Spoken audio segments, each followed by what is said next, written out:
You guys remember playing Tony Hawk games? Okay, I know most of my audience grew up playing Tony Hawk games. Even if you weren't into gaming, you've seen so many videos about it. It brought many people into skateboarding and was the gateway into their music taste, thanks to their amazing soundtracks. They have memorable tracks, but I want to focus on the hip-hop soundtrack of this franchise. Do you know what sets it apart from the mainstream hip-hop of the late 90s and early 2000s? They were on the radio or TV, and the first time you heard of those rappers was the games you played. They rap so differently, they have DJs doing turntablism as if they were stuck in the 80s or 90s. The beats were weird, and you thought you were listening to an obscure 90s hip-hop song. I'm here to introduce the underground hip-hop of the late 90s and early 2000s. A genre that has spawned many great rappers and albums, earning a spot on every top 10 list on every music website. Even if most of the rappers I will include are still underrated to this day, they remain influential to many new rappers who draw inspiration from them. They follow the 4 elements of hip-hop, despising mainstream music and big labels, and their fan bases sometimes become very pretentious when you mention them. This is the underground hip-hop of the late 90s and early 2000s, or I like to call it the backpack rap or the indie rap era.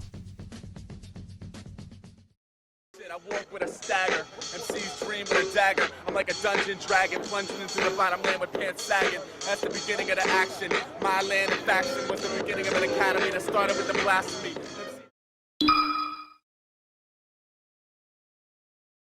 The underground scene in hip-hop has existed since the beginning. It wasn't a common thing in the 80s and early 90s. Some of the rappers of that era were either blowing up, one-hit wonders, or just plain comedians. Like seriously, there was so many comedy rappers in the 80s and early 90s. The earliest stage of underground hip-hop was marked by the release of Ultra Magnetic MC's debut album, Critical Beatdown, in 1988.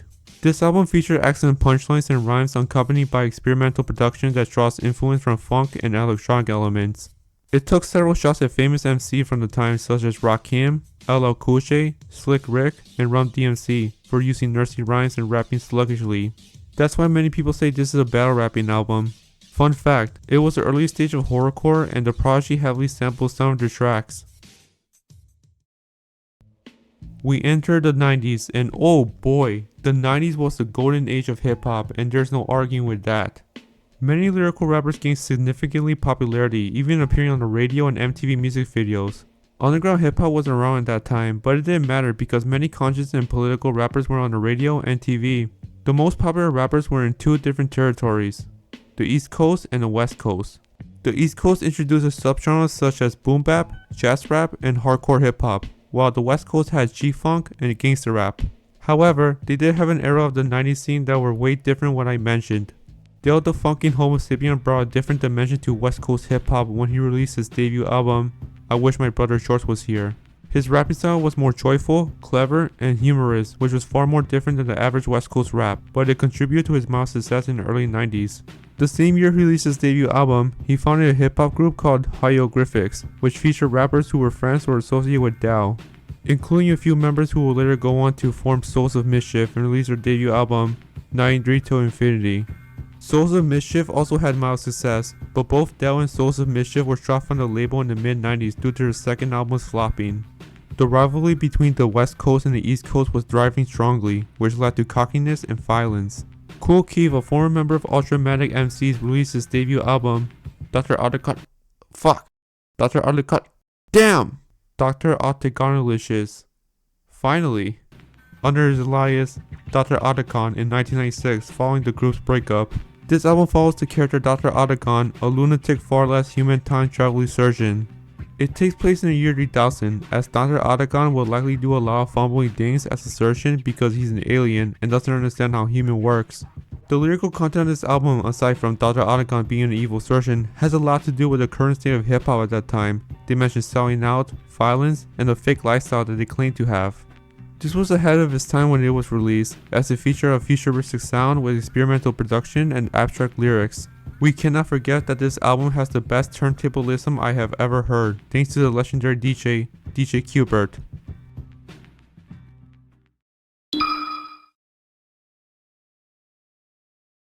Since the tragic deaths of Tupac and Biggie led to the biggest change in hip-hop history, there have been both positive and negative outcomes for the state of hip-hop.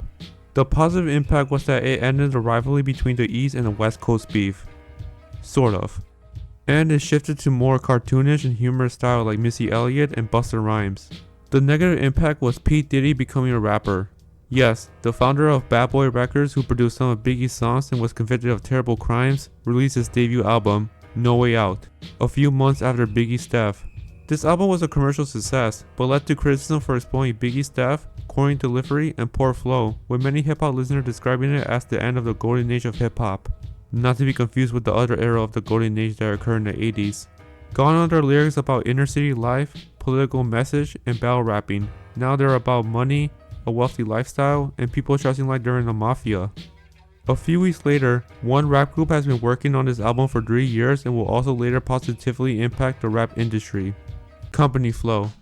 The members of this group were LP, Big Shus, and Mr. Len. They formed the group several years earlier and released their EP 2 years prior. However, they continued working on more tracks until their debut album was completed.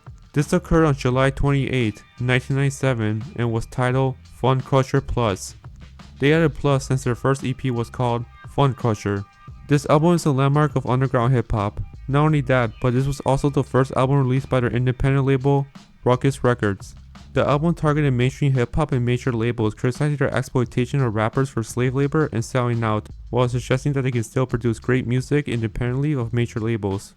It also contained lyrics about graffiti culture and science fiction, since they have been a part of a graffiti crew and were fans of comic books and sci-fi movies. Let's get back to the mainstream side. The South took over hip-hop and brought it into the mainstream with the release of Master P's album, Ghetto D. This led to the East and West Coast falling to second or third place. It became very successful and has had its biggest hit to this day, but this is what led to many hip-hop fans being separated. Many rappers and fans of underground music despise it because it has been heavily influenced by gangster rap, lacks lyricism, and can be annoying when he raps. That was their opinion, not mine. Whether you love it or hate it, Southern hip-hop was the new face of hip-hop in the late 90s and early 2000s, popularizing numerous artists for prominent labels like No Limit and Cash Money Records, and even giving rise into newer subgenres like crunk and the bling era. Although this marked the beginning of the division between rap fans calling it real hip-hop and fake hip-hop. That type of backlash happened a few years earlier when De La Soul's single Stick Is High criticized mainstream hip-hop and gangster rap, and Arrested Development's No, not that Arrested Development's. There you go. Arrested Development's whole persona is them being Afrocentric and how gangster rap is ruining hip-hop. But it was so much worse when Master P and P. Diddy took over.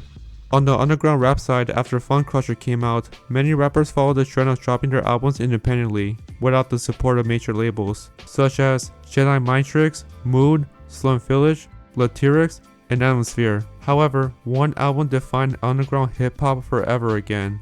Ruckus Records released several previous unreleased singles mixed by DJ Evil D. This result was a compilation album, Sound Bombing, on October 14, 1997. This album showcases emerging rappers including R.A. the Rugman, Mos Def, and Talib Kweli, all of whom I mentioned have a cult following and fame thanks to this album. It also had an impact on hip-hop as it brought back the roots of lyrics, freestyling, turntablism, and boom bap production in response to mainstream hip-hop and record labels. Ruckus will start the trend of releasing compilation albums with another one called Lyricist Lounge in 1998. The label will release a series for both Sound Bombing and Lyricist Lounge, prompting rappers from outside the East Coast such as Sec De La Rocha, Jurassic 5, Common, and Eminem to participate. Yes, there was a time when Eminem was considered an underground rapper. This helped Ruckus become a dominant label and also secure a distribution deal with Priority. Dale returns to making music with unexpected release of his third album, Future Development. The story of his release of that album was interesting. After Dell was shot from Elektra, he released his album on his website and a cassette tape, but that was only available in Japan at the time. Dell took shots at the hip-hop community and record labels, which resulted in him to staying underground and taking pride in it. Dell and the entire Hieroglyphics crew were working on their debut album. In 1998, both Hieroglyphics, Mos Def and Talib Kweli, better known as the duo Black Star, released their debut album. Third Eye Vision is quite similar to Fun Crusher Plus in its approach to mainstream hip-hop, including gangster rap, fake street cred, and staying underground, but it also includes hip-hop culture and battle rapping. Black Star's lyrical content addresses black struggles, violence in hip-hop, life in Brooklyn, and embracing hip-hop and black culture.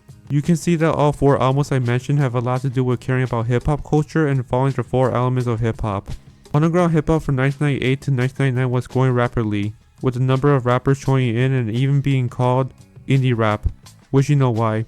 We're almost at the end of the 90s, but I want to share two albums that paved the way before Y2K, which was in October 1999. Black on Both Sides by Mos Def and Operation Doomsday by the late MF Doom. Black on Both Sides deals with black issues such as racism, cultural appropriation, slavery, water pollution, and the current state of hip-hop in 1999. Before we talk about Operation Doomsday, let's talk about who MF Doom is. I want to get into that much information about MF Doom because it will be a whole other video, but I'll give you a brief story about him. Before he was MF Doom, he was a part of a group called KMD in the late 80s.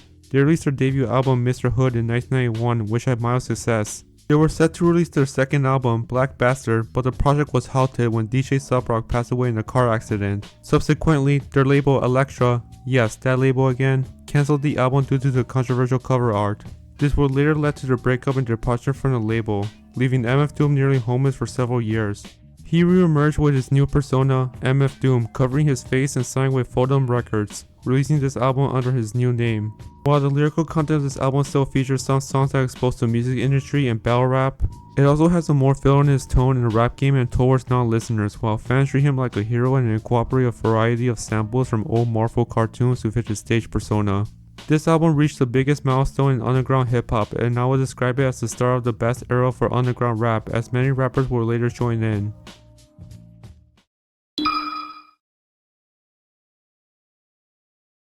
Now we enter the 2000s and the underground scene is booming. A vast majority of newer rappers are signing to independent labels. Independent labels were gaining more attention in the music industry. Hell, even underground rappers were signing to big labels which many fans didn't care about.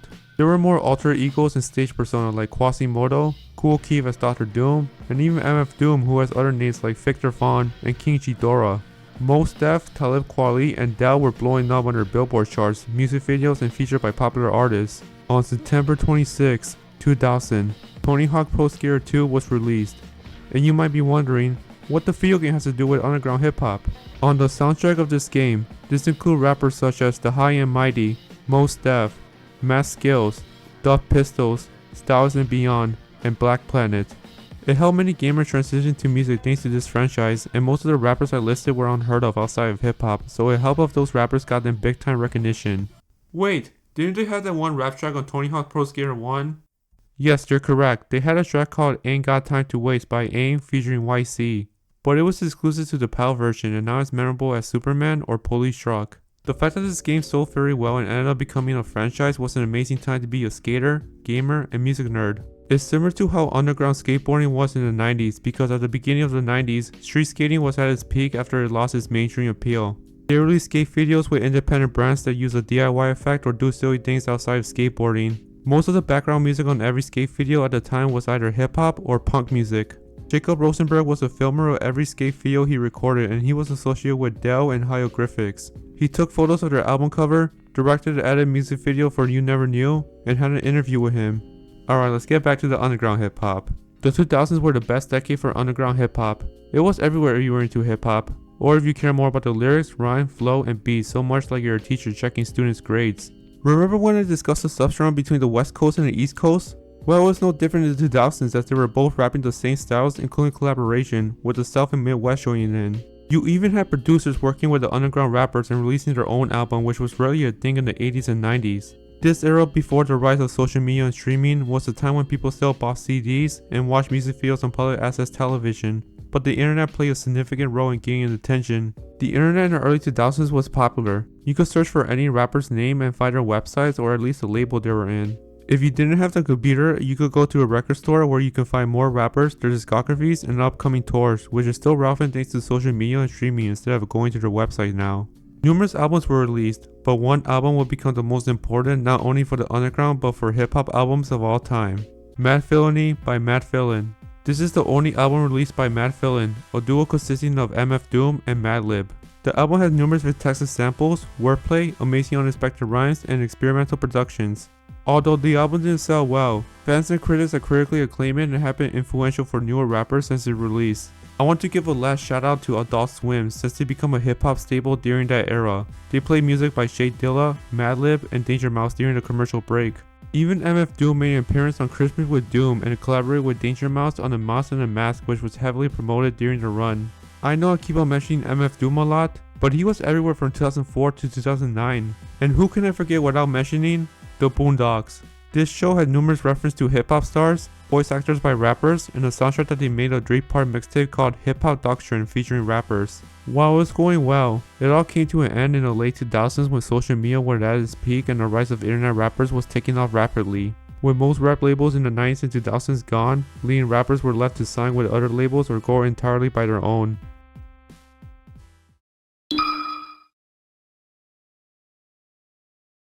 Underground rappers used different lyrical content that was unheard of before, like rapping about mental illness, substance addiction, atheism, and anti-capitalism. The subgenres. There were numerous subgenres of underground hip-hop that were far more distinct than mainstream hip-hop at the time. You've seen the revival of the boom bap, with many rappers returning to the roots of 90s hip-hop, such as bringing back turntablism and embracing the role of MCs. Abstract hip-hop was lyricism to the whole other level that might make you say, I didn't know that was supposed to rhyme, and it was growing rapidly, thanks to rappers like MF Doom, A$AP Rock, Bus Driver, and Mr. Liv. Experimental hip-hop took hip-hop to a whole new level with crazy productions that might make you want to wear earbuds at the show, tends to create longer songs, and was so unheard of in mainstream hip-hop, thanks to rappers like Dalek, Cannibal Ox, LP, and Techno Animal. Hardcore hip-hop remained relevant in the underground scene, characterized by a lot more hardcore tracks and ruthless rapping. Another revival of the subgenre was jazz rap, famously led by Madlib, MF Doom, Blue, Nujabes, and Shay Dilla. It focused a lot more on experimental and lo-fi productions, where it actually pioneered another genre, lo-fi hip-hop. Political hip-hop were emerged with rappers like Immortal Technique, Dead Press, and The Coup used powerful lyrics that talk about corruption, police brutality, racism, imperialism, capitalism, and many more topics that were in the mainstream at that time. It definitely took influence from past rappers like Public Enemy and Paris.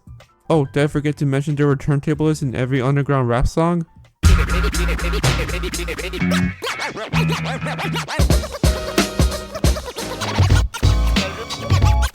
The diversity.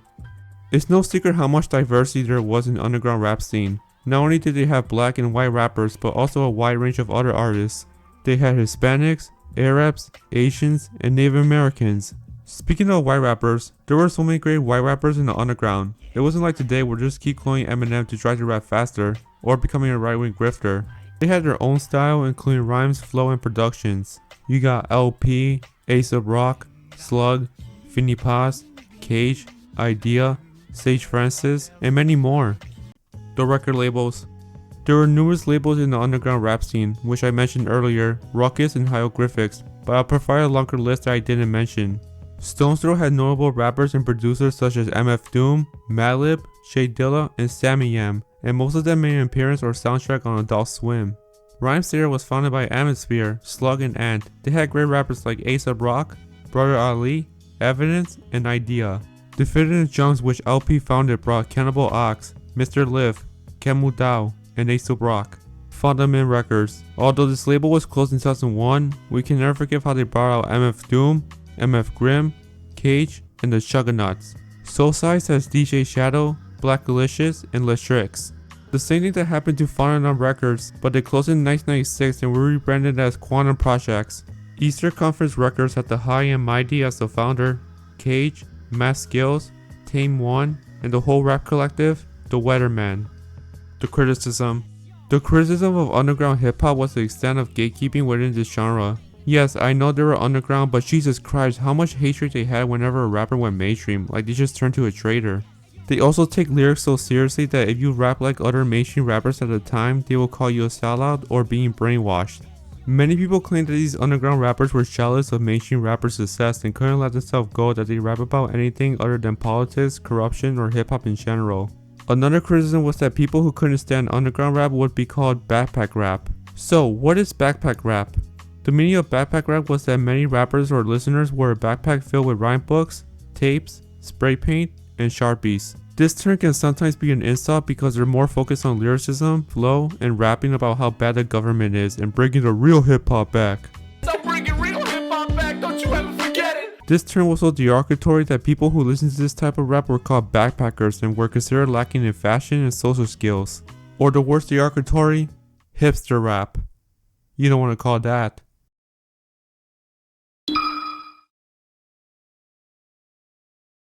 The downfall of underground hip-hop can attribute to 5 key factors, which I will describe and explain how they have damaged the genre. Number 1. Kanye West's debut and the rise of Chipmunk Soul. Before Kanye West became, not so good anymore, he released his debut album College Dropout in 2004. This album marks a return to hip-hop with conscious lyrics and soul samples. It also shifts the hip-hop perspective towards fashion, with him famously wearing a polo shirt and a Gucci backpack. The album was a commercial success, reaching number 2 on the Billboard 200 and winning a Grammy Award in 2005. It helps Kanye go into the mainstream world in hip-hop so they can still have commercial success while rapping about serious issues. This also helps popularize the genre Chipmunk Soul, where artists sample soul music with a high-pitched voice, likely to avoid copyright infringement lawsuits. It even allows Chicago hip-hop to regain mainstream popularity with newer rappers like Lupe Fiasco and rappers returning to the scene such as Common.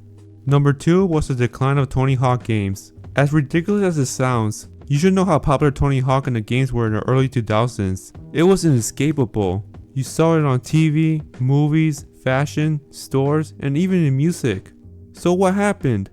The downfall began with American Wasteland. A great game, but fans and critics disliked how easy the game was and falsely advertised that it had no loading. They made 2 games after that, but the decline of Tony Hawk really began when they abandoned Neversoft for Robomoto. The Robomoto era was terrible, with the release of many awful games, leading to the franchise going on hiatus due to the poor reception of Tony Hawk Pro Skater 5. The soundtracks of the Robomoto era were repetitive and forgivable, so they couldn't bring in newer rappers and tried to use older rappers for nostalgia bait. Number 3. Defunct record labels. Many labels that were active in the 90s and 2000s are no longer around. Ruckus Records went bankrupt due to the financial issues. Mos Def and Talib Kweli left the label after it lost many distributors, who then split up and tried to appeal a bigger label like Def Jam. Definitive Junks was gone due to the founder LP struggling to be ahead of the label while working with other rappers, which led him to leave the label.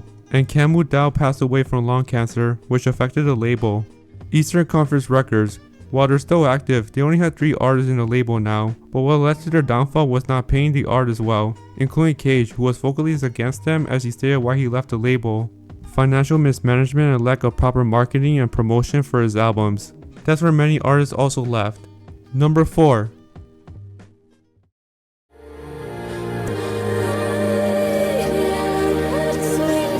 Lil B, Banks God. The rise of cloud rap.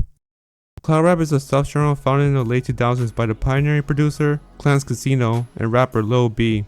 It combines trap, ambient, alternative R&B, and vaporwave with an atmospheric dreamlike nostalgia. Clans will sample Image and Heap's song, Just For Now, and produce the title, I'm God. That's where he reached out to Lil B by sending his beat to his email. He rapped I'm God and various other tracks produced by him, and that's where the genre started. It gained mainstream popularity with the release of A$AP Rocky's mixtape, Live Laugh A$AP in 2011, which led him to blow up, including his rap collective, A$AP Mob.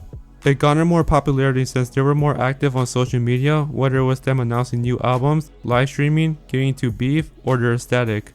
This also changes the meaning of underground hip hop, as searching for it nowadays revealed that most rappers are affiliated with cloud rap or trap rather than lyrical rappers. I like how nowadays anyone can be in the underground hip hop, whether they are lyricists or not, as long as people end up enjoying their music at the end of the day, because underground just means underrated, not real music. And last but not least, the death of Idea. Idea was a rapper who began his career as a battle rapper, winning several competitions, which led P. Diddy to offer him a member of Bad Boy, but he declined. Good choice. He later signed with Rhymesayers, which was new at the time. He and DJ Abilities formed a group together, releasing 3 albums. Additionally, he released a solo album and formed another group, Face Candy. Idea was an outstanding performer and lyricist who came up with delivery like you never heard before. Idea passed away from opioid overdose in 2010. I felt like it killed the underground rap scene because many rappers were affected by it. Even those who weren't close to him felt like it ended with him. Many rappers paid homage to him by writing songs about him. Idea's death was similar to how grunge artists react to Kurt Cobain's death and how it affected the genre.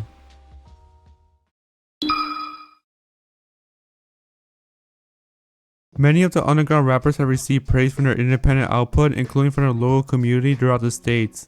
Underground rappers from the late 90s to the early 2000s continue to keep it underground to this day, regardless of whether they achieve mainstream success or become rap legends. LP and Killer Mike formed the duo Run the Jewels in 2013, which would achieve greater success for both artists and make numerous appearances in movies, TV, and video games. A$AP Rock has one of the largest vocabularies in hip-hop history and will be certified as one of the best rappers of all time. Mos Def and Talib Kweli will also be legends. Although Mos Def only had 4 solo albums and was too busy acting in movies and TV shows. Many fans are eagerly anticipating his release, whether it's a collaboration or solo project.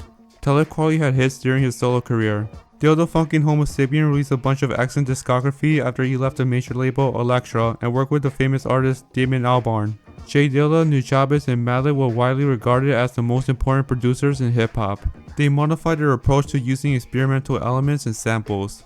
And we can't forget about the late MF Doom, who is now regarded as the best and most influential rapper of all time. Even after he died in 2020, many fans continue to discuss him, introducing newer rappers inspired by his original style and album concepts. Look at his streaming numbers. He has now become a famous rapper. I know I mentioned the downfall of underground rap, but it wasn't the end. Instead, there was another era called blog rap, where many rappers posted their music on popular websites like DatPiff, Live Mixtapes, YouTube, SoundCloud, and Bandcamp. It peaked in the late 2000s to mid-2010s, a period where many blog rappers were led by millennials, the first generation to grow up online. It was also huge for newer underground rappers because they were essentially fully independent when even self-releasing their albums. They couldn't make CDs or vinyl records, you could only stream or download their music, which not only changed hip-hop, but music in general. Having a music video with no budget led many rappers to go viral and sign with a major label. And yes, lyrical, conscious, and abstract rap still exists in that era, including today acts like Joey Badass, Flatbush Zombies, Denzel Curry, Earl Sweatshirt, Kendrick Lamar, Danny Brown, Saba, Amon Hammer, Finn Staples, Ka, Makami, Westside Gun, and the rest of the Griselda members.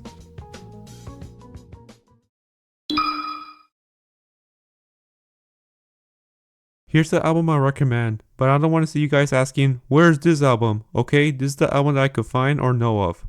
The Unseen by Quasimodo, Fantastic Damage by LP, Below the Heavens by Blue in Exile, Beauty and the Beat by Eden, The Cold Fame by Cannibal Ox, God Loves Ugly by Atmosphere, Labor Days by A$AP Rock, The Next Step by People Under the Stairs, First Come First Serve by Kool Keith, or as Dr. Doom, Champion Sound by J-Lip, The Listening by Lil Brother, Food by MF Doom, Reflection Internal by Reflection Internal, A Piece of Strings by Conan Linguist, Firstborn by Idea and Abilities, Let's Get Free by Dead Press, Dalshon Dirty Dirty by Dalshon Dirty Dirty, 2000 Fold by Styles and Beyond, Temporary Forever by Bus Driver, The Best Part by Shay Live, Movies for the Blind by Cage, The Future's Now by Nonfixion, Modal Soul by Nujabes, Dead Ringer by RJD2, Quality Control by Jurassic 5, and Mind Over Matter by Scion I. Hey, if you made it all the way to the end, I just want to say thank you for watching, consider like and subscribe for more content, and I'll see you next time. Goodbye everyone.